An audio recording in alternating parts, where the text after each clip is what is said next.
Hello and welcome back. आज मैं आपके साथ डिस्कस करने वाली हूँ इम्पॉर्टेंट सोर्स जो यूज़फुल रहेंगे जितने भी जेके एसएसबी के अपकमिंग एग्ज़ाम है, और स्पेशली उनके लिए जो बिगिनर्स हैं, जिन्होंने अपनी प्रिपरेशन जस्ट अभी स्टार्ट किया और उनको आइडिया नहीं मिल रहा है कि वो क्या करें, कौन सी बुक को लें, कौन से रिसोर्स को फॉलो करें और कैसे अपनी प्रिपरेशन को स्टार्ट करें। उनके लिए ये वीडियो बहुत ही यूज़फुल रहेगी। जो रिसोर्स यहाँ पे बताए गए हैं आप उन्हें भी फॉलो कर सकते हो, या फिर आपको लगता है कि इनसे अलग आपको कोई और रिसोर्स अच्छा लग रहा है तो आप उसको भी फॉलो कर सकते हो, लेकिन रिसोर्स एक ही रखना है और उसको मल्टीपल टाइम क्या करना है, रिवाइज करना है। अगर आपने एक रिसोर्स को ले लिया है, आप उसी को पढ़ रहे हो, तो बार बार रिसोर्स को क्या करना है, चेंज नहीं करना है। स्टार्ट करते हैं। सबसे पहले है JNK जीके। जितने भी एग्ज़ाम जेके एसएसबी कंडक्ट कराता है उनके सिलेबस में एक सेक्शन होता है with special reference to JNK। और मुझे लगता है आप मोस्टली सभी जेके एसएसबी के एग्ज़ाम की ही प्रिपरेशन कर रहे हो। JNK के लिए, जीके के लिए आपको क्या करना है, खलील पब्लिकेशन की एक बुक आती है ज़ाहुर अहमद मीर की, आप इससे ले सकते हो, इससे प्रेफर कर सकते हो। और साथ ही साथ में विंग्स एक उड़ान एक यूट्यूब चैनल है जहाँ पे एक मैम है यशोधरा मैम, वो पढ़ाती हैं, आप उनके लेक्चर को देख सकते हो JNK जीके के लिए। और आपने क्या करना है, साथ में एमसीक्यू सॉल्व करने, क्या करना है, एमसीक्यू सॉल्व करने हैं। फॉर एग्जांपल आपने आज एक टॉपिक पढ़ा reverse of JNK, reverse of आपने JNK को पढ़ा, आपने क्या किया, इसको मैम की, अगर आपने बुक से पढ़ा आपको समझ आ गया तो ठीक है, नहीं समझ आया तो आपने क्या किया, मैम की वीडियो देख ली। और अगर आपने देखा कि मैम ने जो पढ़ाया है वो उसमें कुछ एक्स्ट्रा पॉइंट बताया है जो आपकी बुक में नहीं है, तो आपने क्या करना, उसको साथ में वहाँ पे ऐड कर लेना।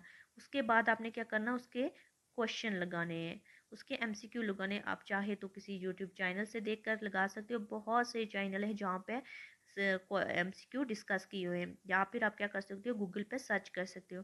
आपने देखना है कि आपके एमसीक्यू सॉल्व हो पा रहे हैं या नहीं हो रहे हैं। अगर नहीं हो रहे हैं तो आपका जो एमसीक्यू नहीं सॉल्व हो रहा है उसकी एक्सप्लेनेशन देखनी है, और उसकी एक्सप्लेनेशन में देखना है अगर कोई एक्स्ट्रा पॉइंट है तो उसको अपनी बुक में ऐड कर लेना है। एक ही रिसोर्स को रखना है, मल्टीपल टाइम क्या करना है, उसको रिवाइज करना है, और साथ ही साथ में एमसीक्यू लगाते रहना है। जेन के जीके के लिए ये इनफ है, इससे बाहर आपको कुछ भी करने की ज़रूरत नहीं है। उसके बाद आता है इकोनॉमिक्स। इकोनॉमिक्स का बच्चों को बहुत डर होता है कि इकोनॉमिक्स को कैसे पढ़ें, कैसे समझें। तो उसके लिए ये जो बुक है ये स्पेशली जो यूटी के एग्ज़ाम्स होते हैं जेके एसएसबी के, उन्हीं के लिए बनाई गई है। ये मिस्टर अब्दुल माजिद भट्ट की बुक है, आप इस बुक को प्रेफर कर सकते हो, बहुत ही इजी लैंग्वेज में ये बुक भी दी गई है, और जो भी टॉपिक मेंशन होते हैं सिलेबस में वो यहाँ से इजीली कवर हो जाते हैं। इकोनॉमिक्स इतनी जल्दी, अगर आप बिगनर्स हो, आपका इकोनॉमिक्स बैकग्राउंड नहीं रहा तो आपको समझने में थोड़ी परेशानी हो सकती है। उसके लिए आप क्या कर सकते हो, विंग से एक उड़ान पे एक सर है शोहिब सर, उन्होंने क्या किया हुआ है, इकोनॉमिक्स को पढ़ाया हुआ है, बहुत ही अच्छे से उन्होंने लेक्चर किए हैं आपने कवर। तो आप उन लेक्चर को देख सकते हो और साथ ही साथ में इस बुक को प्रेफर कर सकते हो। और हाँ, एमसीक्यू लगाना मस्ट है, एमसीक्यू लगाओगे तभी आपको पता चलेगा आपने जो पढ़ा है वो आपको समझ आया है या नहीं आया है। जब तक आप एमसीक्यू नहीं लगाओगे आपको अपना पता नहीं चलेगा कि आपने जो पढ़ा है वो समझ भी आया या नहीं, और या आप एमसीक्यू सॉल्व कर पा रहे हो या नहीं। इकोनॉमिक्स के लिए ये बुक और सर के लेक्चर इनफ है, और बार बार आपको क्या करना, रिवाइज करना, एक ही रिसोर्स को रखना है और बार बार रिवाइज करना, रिसोर्स चेंज नहीं करना। फिर आता है इंडियन जीके। इंडियन ज्योग्राफी में हमें ज़्यादातर जो होते हैं टॉपिक वो मेंशन किए होते हैं, जिसमें ज़्यादातर रिवर्स ऑफ इंडिया पूछा होता है, लेक्स ऑफ इंडिया पूछा होता है, फिजियोग्राफी का पूछा होता है, क्रॉप और ट्रांसपोर्ट एंड कम्युनिकेशन, इसी में से क्वेश्चन आते हैं और यही सिलेबस में मेंशन होता है। उसके लिए आप क्या कर सकते हो, या तरन गोयल की एक बुक आती है आप उससे प्रेफर कर सकते हो, या फिर आप ईसीटी क्लासेस एक यूट्यूब चैनल है, वहाँ पे सर ने क्या किया हुआ, मैराथन सेशन लिए हो, आप उन्हें देख सकते हो। और इन्हीं का एक टेलीग्राम चैनल है ईसीटी क्लासेस, आप उसे ज्वाइन करके वहाँ से इनके पीडीएफ भी लेक्चर के ले सकते हो, और एमसीक्यू सॉल्व करते रहना, क्योंकि आपने जो भी टॉपिक किया जब तक आप उसके एमसीक्यू सॉल्व नहीं करोगे आपको नहीं पता चलेगा, नहीं आइडिया मिलेगा कि क्वेश्चन बनते कैसे। इंडियन ज्योग्राफी के लिए इतना काफ़ी है, या आप बुक ले सकते हो या सर के लेक्चर देख सकते हो, या दोनों भी कर सकते हो, अगर आपके पास टाइम है तो आप दोनों भी कर सकते हो। अगर आप बुक ले रहे हो तो सर के लेक्चर देखो और समझो, और जो कोई एक्स्ट्रा पॉइंट है उसे वहाँ पे ऐड कर लो।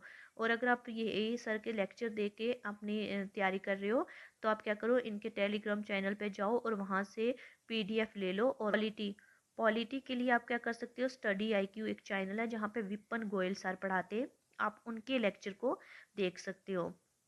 और साथ ही साथ में एमसीक्यू लगा सकते हो। इतना ही काफ़ी है अगर आप अच्छे से करो और उन्हें बार बार रिवाइज करो। साइंस, साइंस जो होती है वो ज़्यादातर इस एग्ज़ाम में, जेकेएसएसबी के एग्ज़ाम में जो है वो डिफ़िकल्ट लेवल की नहीं पूछी जाती है। या तो सिलेबस में टॉपिक मेंशन होते हैं या ना मेंशन हो, तब भी आप क्या कर सकते हो, क्लास 10th की जो टेक्स्ट बुक आती है एनसीईआरटी की बुक, उससे प्रेफर कर सकते हो। और साथ ही साथ में अगर आपको समझ में नहीं आ रहा, आप साइंस बैकग्राउंड से नहीं हो, आपको नहीं समझ में आ रहा कोई टॉपिक, तो आप क्या कर सकते हो, यूट्यूब चैनल से सर्च करके उस टॉपिक को क्या कर सकते हो, कवर कर सकते हो। और साथ ही साथ इसके भी एमसीक्यू लगाना ज़रूरी है। एक ही रिसोर्स रखो, बार बार रिवाइज करो और एमसीक्यू क्या करो, उनको लगाओ साथ साथ में। रीजनिंग, रीजनिंग के लिए आप क्या कर सकते हो, एसएससी के जो प्रीवियस ईयर क्वेश्चन आते हैं उन्हें सॉल्व करो।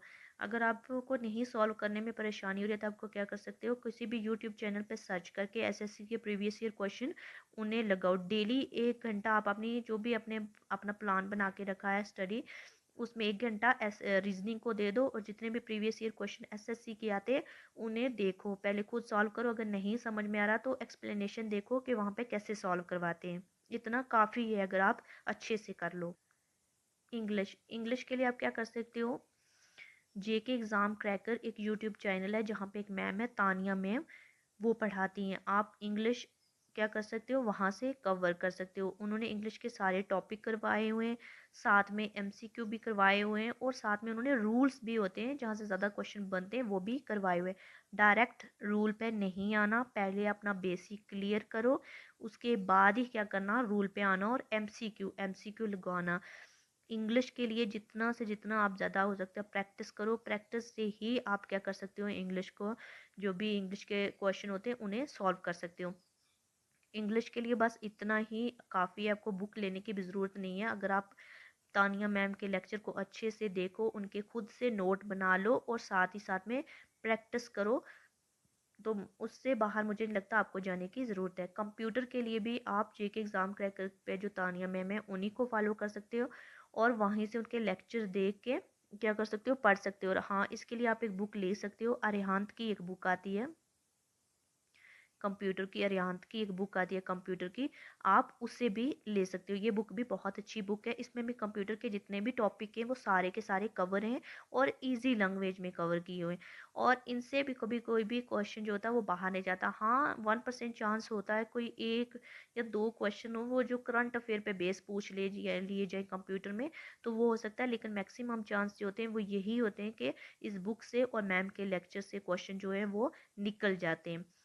बार बार एक ही बात बोल रही हूँ, एक ही रिसोर्स को रखो, बार बार रिवाइज करो और साथ ही साथ में उसके एमसीक्यू सॉल्व करो। इतना काफ़ी है इंग्लिश और कंप्यूटर के लिए। मैथ, मैथ जो होता है, मैथ का सभी को डर होता है, तो आप क्या करो, जो आपको मैथ की इजी टॉपिक लगती है, आपको लगता है हाँ मैं इनसे कर सकता हूँ, क्योंकि मैथ के इतने डिफिकल्ट क्वेश्चन एग्जाम में नहीं पूछे जाते हैं, तो आप क्या करो, टॉपिक वाइज एक लो टॉपिक, उसको के पहले बेसिक को क्लियर करो और उसके बाद उसके क्वेश्चन सॉल्व करो। जब तक आप क्वेश्चन नहीं लगाओगे आपको पता नहीं चलेगा। मैथ, रीजनिंग और इंग्लिश ये प्रैक्टिस से ही क्या होते हैं, इम्प्रूव होते हैं। जब तक आप इनकी प्रैक्टिस नहीं करोगे ये इम्प्रूव नहीं होंगे। तो मैथ के लिए भी इतना काफ़ी है। आपको जो जो अच्छे लग रहे हैं, इजी लग रहे हैं टॉपिक, आप उनको क्या करो, सर्च करो, बेसिक क्लियर करो और बार बार उनके क्या करो, क्वेश्चन लगाओ। इतना ही काफ़ी है इसके लिए।